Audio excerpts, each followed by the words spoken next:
Hello, this is Mr. Stewart. I'm a math teacher at Fossil Ridge Intermediate School, and this is for all parents and students who may have missed back to school night. I'm going to introduce myself and go over what you can expect from my class this year.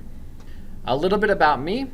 I graduated from Pineview Middle School in 2005, so I am a Coincide alumni. I was very involved in high school, so I learned Spanish in Argentina as a missionary, and I got my associate degree from Dixie State College. It was college at the time, not university. I got my bachelor's degree at Utah State University.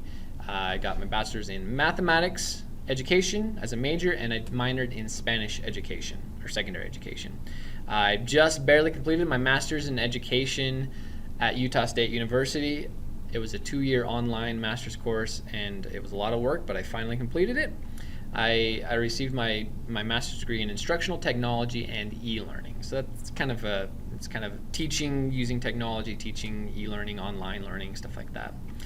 So you'll see a lot of what I've learned incorporated in this class this year. My wife and I have been married for 7 years. This is my wife on the left. You can see a picture of her and me and my boy Logan, who is almost 3, and he's potty trained almost. So that's been fun. And we do have a girl, and she's due December 23rd. Sorry about that typo. So we are looking for girl names. So hopefully you girls out there, if you're in my classes, students aren't mean to me. That way I can keep my options open. If I like a name and a girl is mean to me, then I may not want that name to be the name of my daughter. But if you have any good girl name suggestions, let me know. This is my 4th year teaching at Fossil Ridge Intermediate School, and I teach Math 7 and Math 7 honors. And prior to teaching here, I taught at Dixie Middle School as a student teacher, Mount Logan Middle School and Logan High School. And then I've taught some adult learning courses as well with technology. So a lot of people find out that I'm a teacher and they go, oh man, that's too bad. And then they ask me what I teach, and I say I teach math, and they say, oof, yeah, that's even worse. I could never do that. And then they ask me what age group I teach, and I say I teach 7th graders, and they go, really? How did you do this? What's wrong with you? And so a lot of people, in their opinion, think that I picked the absolute worst path of a career possible, and that is not the case at all. And I do not believe that.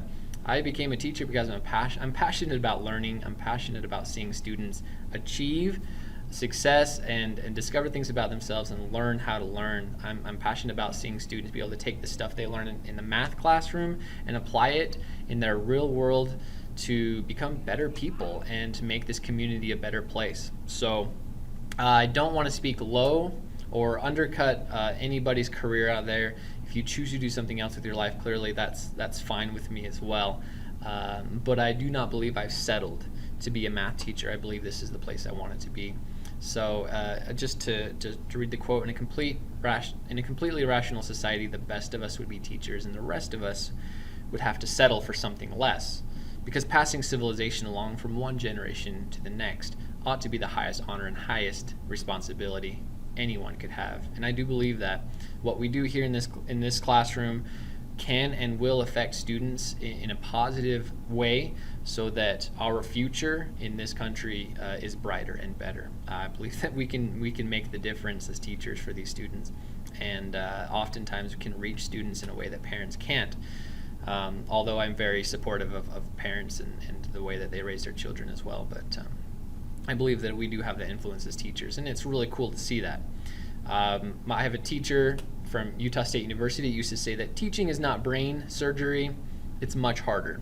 And the analogy goes that a brain surgeon, although a very important job and crucial to one's life, just as a teacher's job is crucial to people's lives, the only difference is that a brain surgeon has one brain to focus on and many hands to help. He's got his nurses and assistants, and they do checks and pre-checks, and they have cameras watching, and it's all focused on one brain. I, on the other hand, have about 150 brains to teach this year, to work with 150 different students, and I don't have, aside from maybe 1 or 2 other people, I don't have assistants. I don't have multiple people focusing on one student.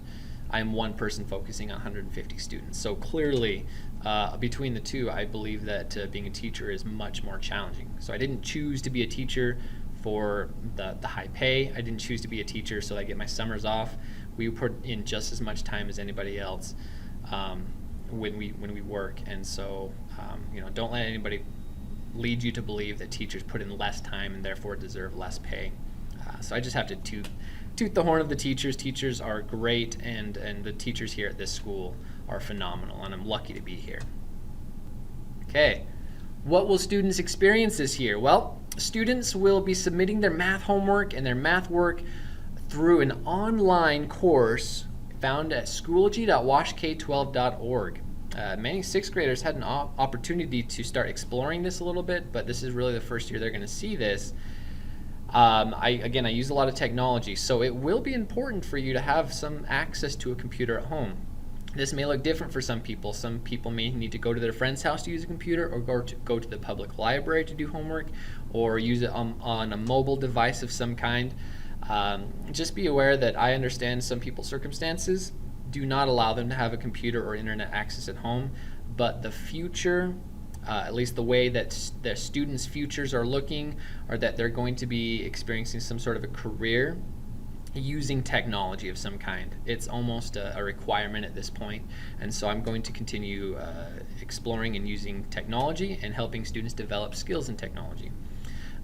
Students will have a paper-based packet that goes along with each activity on the computer. So again, if you don't have a computer at home, that packet's going to contain all the content and quizzes and tests that they would be doing on Schoology anyway.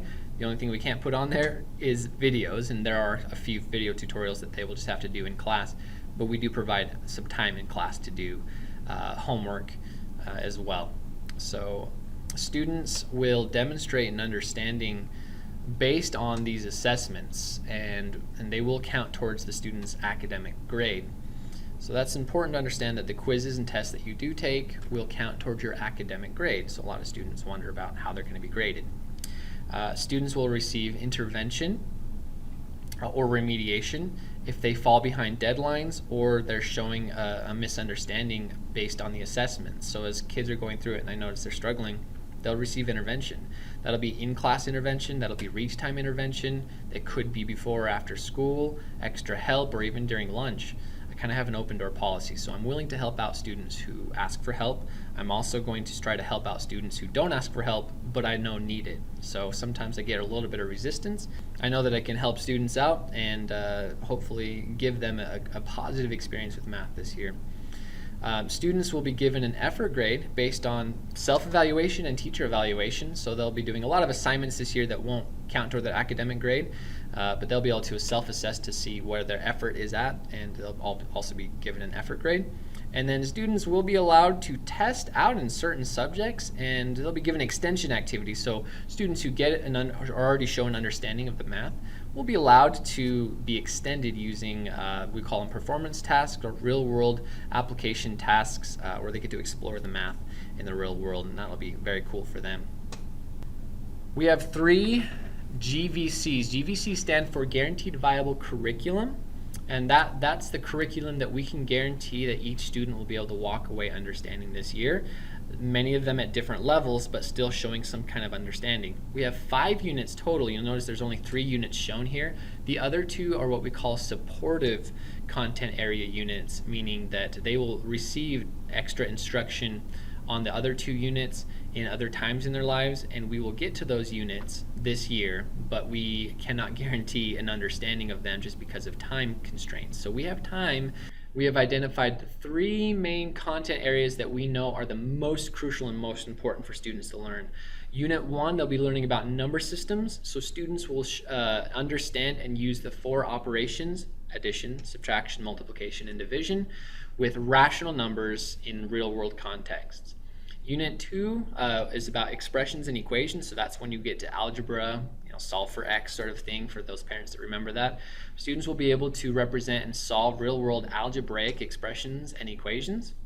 And then Unit 3 is all about ratios, unit rates, and proportions, and that means that students will analyze and understand proportional relationships using graphs, tables, and equations in real-world problems. So we're focusing on the real-world application of these. The other 2 units that you don't see here, the 4th one is geometry, and the 5th one is probability and statistics. Again, the students will receive content in both of these units, but we're not going to be making any promises about a full understanding it. Each one will depend on each student's ability to get to that point. If a student needs more time on these 3 units first, that's where we're going to spend the time. If a student gets these 3 units, then they will be allowed to move on to units 4 and 5.